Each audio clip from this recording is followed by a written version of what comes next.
那之后，我想了很久，我应该确实是一个律者吧，这是理所当然的，否则很多事就无法解释了。虽然之前还抱着一些小小的侥幸心理，毕竟我和其他律者不一样，不是由人转变，而是凭空出现的嘛。但现在，我必须得接受现实啦。可既然如此，我的全能又是什么呢？从来没有谁告诉过我这件事，也从来没有谁让我去做些什么事。让我想想，除了多那么一点点可爱，一点点智慧，一点点完美之外，我和普通人根本没有任何区别呀。所以，这就是答案了，对吗？拥有人的外表，拥有人的品性，像人一样呼吸，像人一样活着，时而喜悦，时而悲伤，时而失落，时而振作，不舍昨日，却也愿意放手未来。所以我的名字应该叫做人之律者吧，人性的律者，人类的律者。所以现在，我也要去做一些只有人才会做的事了。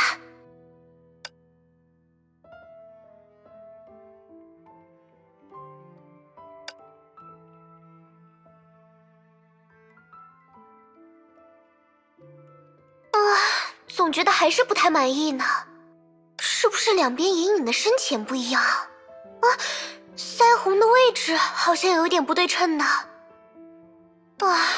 早知道就让维尔维多教教我化妆了，没想到会这么难呢。毕竟我这么好看，从来没有化过妆嘛。再试一次吧。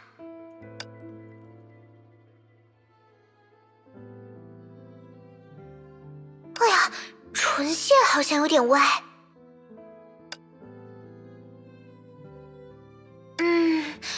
是不是不该用高光笔的？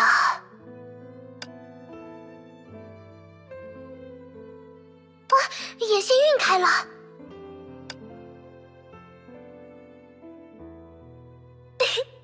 搞定了。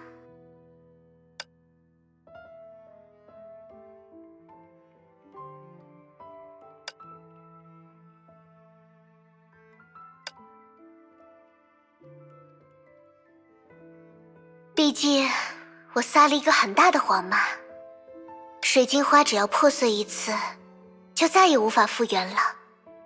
人的真心也是这样的，不是吗？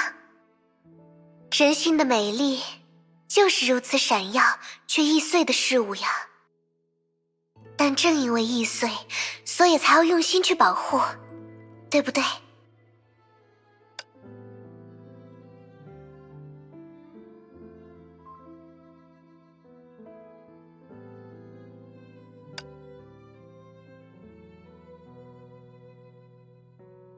倘若律者不再意味着永别，倘若每一位律者都有拾回人心的可能，人们便不必再面对如此艰难的抉择，人类就会有寻获希望的机会。对于我们，它远比胜利更加珍贵。所以，如果人性就是我的全能，如果人类的美丽之物就是构成艾莉西亚的全部，那就在故事的最后，让我带着他们回到我诞生的地方吧，然后在干枯的大地上撒下花种。我相信，既然是人类的文明抚育了我，那我也一定能让它再次绽放无瑕而永恒的花。没有寄出的邀请函，那其实根本不是什么宴会，对吗？从一开始，那就是一项任务，是对第13律者的讨伐。大艾莉西亚把它布置成了一场宴会，因为她希望自己的结局美丽而闪耀。但她最后还是没有寄出那些邀请函，她害怕自己的真相不能被人接受，害怕唯一的谎言会伤害到真实的人。他甘愿带着第13律者的名字离开这个世界，只是不想看见自己所爱的一切化为乌有。你会对他感到失望吗？怎么会呢？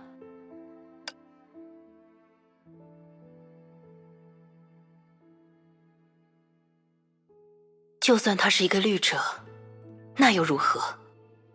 我不也是一个律者吗？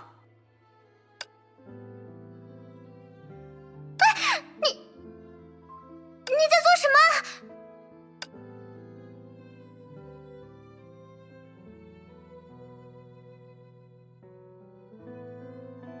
可爱的人类，为什么？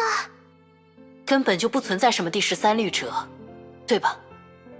既然寄信人从一开始就不存在，那这份邀请函又有什么意义呢？即便他们没有收到邀请函，但现实中的英杰不也做出了和我相同的决定吗？啊，原来你是这个意思啊，吓我一大跳呢。是呢，大家最后都不愿与他为敌，太好了。可是你也不用做到那种程度吧，这只是一段记忆嘛。是啊，这只是一段属于他的记忆，所以记忆中的一切都和曾经的历史别无二致，不会发生任何改变，自然也只会走向注定的结局。在现实中，最终只有4位英杰出席了那场宴会，恐怕那4位到场的理由也多少有些隐情吧。艾莉西亚没有想到，大多数人会因为拒绝讨伐而缺席，所以亲眼见证他结局的人，也仅仅只有那4位。仅仅？什么意思？对艾莉西亚而言，这应该算是一个小小的遗憾吧。毕竟，在所有人的簇拥下走向终点，这样的结局才更符合他的审美，不是吗？可爱的人类，难道你打算用自己的记忆为他编织出历史上从未发生过的事，编织出一场完美的宴会？这种事真的能做到吗？我不知道，但总得试试。因为我答应过威尔威，要努力达成一个对所有人来说都最好的结局。这是英杰们的愿望，也是我的愿望。可是英杰们的记忆体都已经不复存在了，你难道要凭一己之力将那12个人全部浮现出来吗？那的确是一件不可能做到的事，所以现在我也只能邀请乐土中的最后一人来参加这场宴会了，也就是我自己。既然是在我的思维之中，那让我增添一点自己的记忆作为点缀也无妨吧。如果过去留下的痕迹能在遥远的未来化作希望，那由他所创造的未来当然也可以反过来成为献给过去的希望。你说呢？艾莉西亚。牙医，是什么时候发现的？从你叫自己艾莉西亚而不是成熟的我的时候开始。那不就是最开始吗？真正的妖精艾莉想必已经和伊甸一起消散，化作此间众多记忆的一部分了吧。毕竟你童年时的那些经历怎么看都不像他人的转述，甚至还有一层浓重的童话色彩。只是用了一些修辞啦，内容都是真的，我向你保证。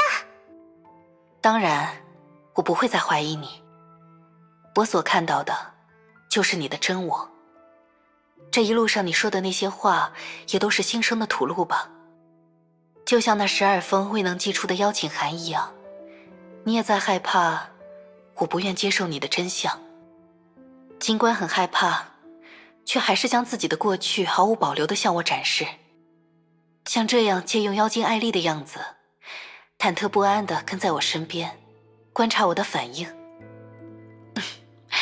哪里像什么绿者，分明就是个普通的女孩子。真是的，我的内心完全被牙医看透了呢。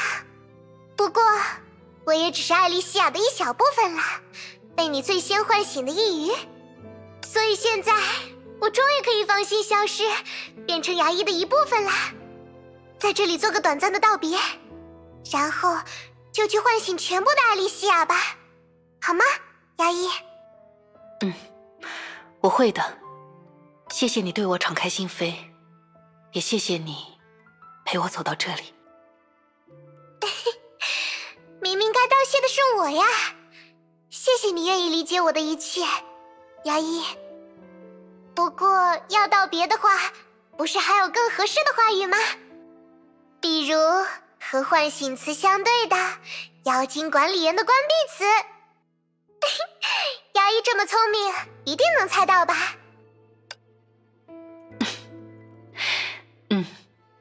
再见，亲爱的艾莉西亚。再见啦！不对，应该说待会儿见。待会儿见。越过这道门后，我就不再只是一个旁观者，而是要以亲历者的身份踏入他的故事之中。当然，我早就准备好了。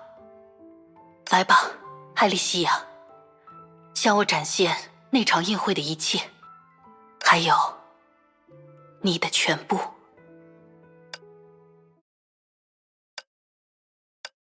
这就是我的全部了。我觉得应该在一切结束前告诉你，贝。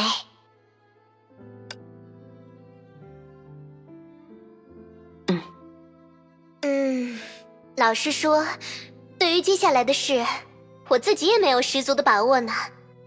虽然我一直主张美丽的女孩子是无所不能的，但改变绿者还是太超乎想象了吧。也许我会成功，从今以后，所有的绿者都会成为和我一样的人之绿者。也许我能表现得更棒，下一秒崩坏就会彻底从这个世界消失，但也有可能什么都不会发生。可即便如此，我还是想试试，那些奋战至此的人们，我所深爱的大家，他们理应拥有更好的结局。这是只有我能完成，也应当由我去完成的事。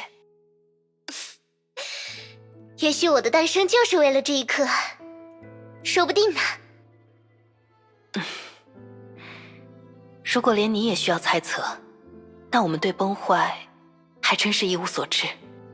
不过想想也是，崩坏、绿者、终焉，他们终究只是烛火之蛾创造的词汇，只是人类对现状的一种描述。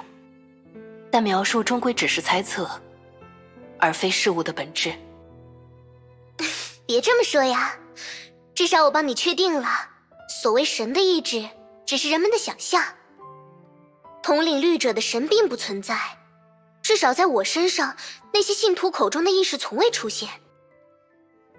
冥冥之中，我能感受到的只有一片混沌，就像一只静候新生的茧。它似乎在向我诉说，我们过去经历的一切，既不是审判，也不是试炼，而只是一次拥抱。但对人类而言，这种拥抱有些过于疼痛了呢。或许这就是文明要告别童年所必须付出的代价。做一个孩子当然是快乐的，但那也意味着把自己的命运交由他人掌控。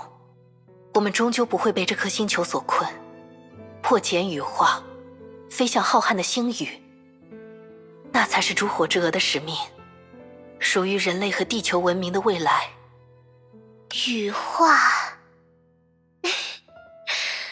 很美的词呢。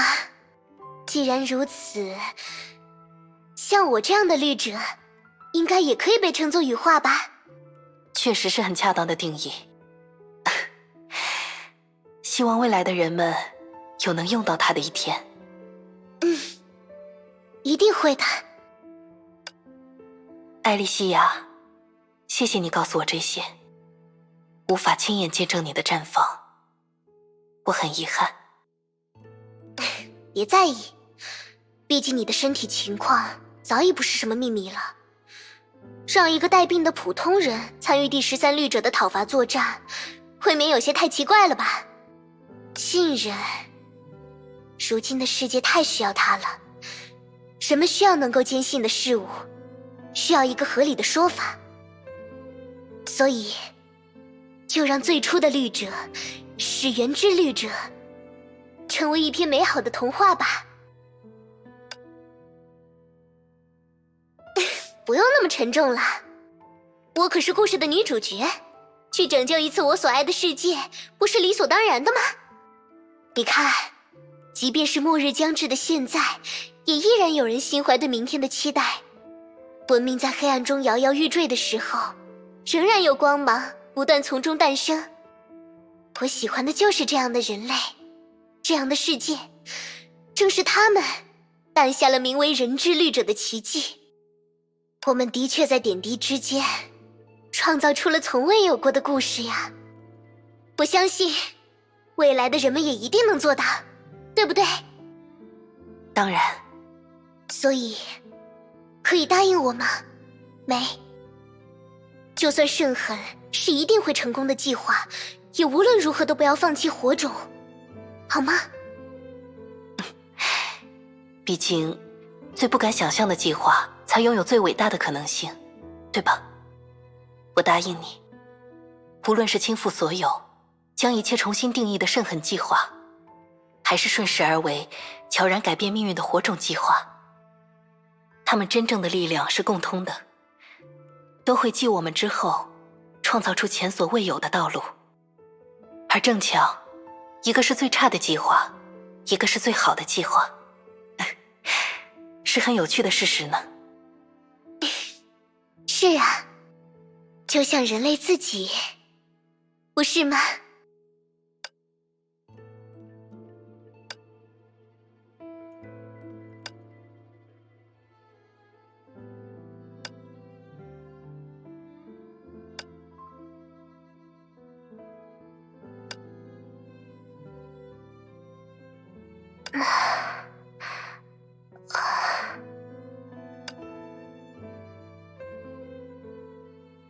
今天，我只会唱你最喜欢的歌。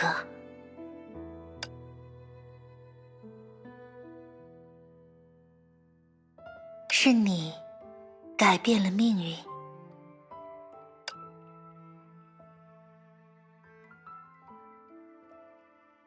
别露出那么惊讶的表情呀。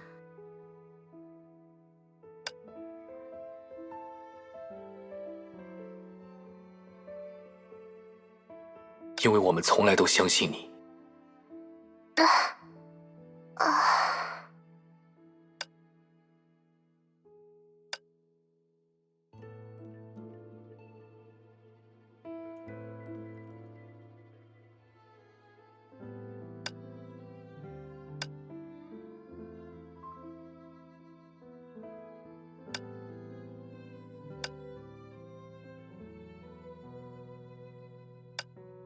因为我在这里，因为我会记得，因为你的出身，你的足迹，你生命中每一个细碎的点滴都被你所爱的人们铭记下来，跨越万年的时光，永远存放在这里。是啊，因为我们还记得，我们的生命彼此交织，我们的记忆相互接连，只要仍有人铭记，存在便会延续。他的身影镌刻在我们的生命里，他的名字直到此刻也在不停被呼唤。哼，奇怪的名字。太长了，记不住。但是很好听的名字啊，听着就像是一位大客户。谢谢你，我不会忘记你的恩情。你的名字。我们因这个名字而被连接在一起，就算没有得到过认可，这一事实也不容置疑。只要我们自己认同，那我们就是一个整体。所以，我会尽我的全力，不管以何种姿态，读上我们的名字。大家都在一起。始源之律者，多么适合你的名字啊！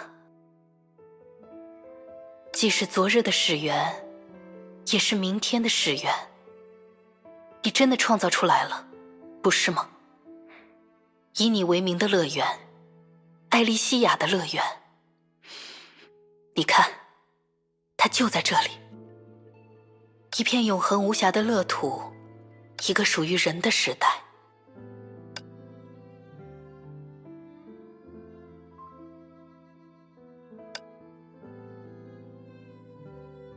所以，回来吧，再看一眼这个因你而生的世界。这是由你开启的故事，也是我为你献上的舞台。就像以前那样，再一次回应我的呼唤吧，艾莉西亚。哎呀，最后还是被你找到了呢。我可是等了好久呀。再别的重逢，还是好好打个招呼吧。嗨，想我了吗？